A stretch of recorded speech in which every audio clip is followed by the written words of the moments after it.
Need to connect a domain to your Wix site? The first step is finding your Wix Nameservers.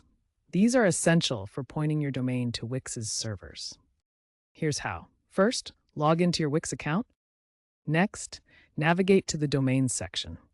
You can usually find this through your site editor or account dashboard. Select the domain you want to connect.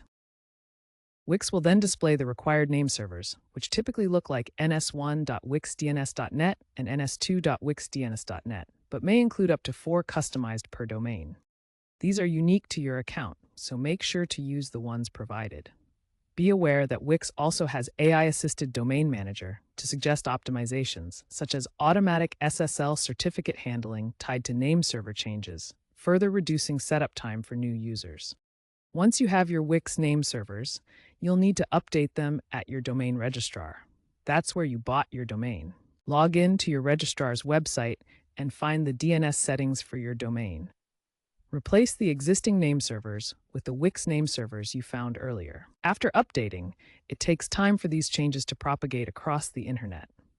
This DNS propagation can take anywhere from 24 to 48 hours globally, so your website may not be immediately accessible.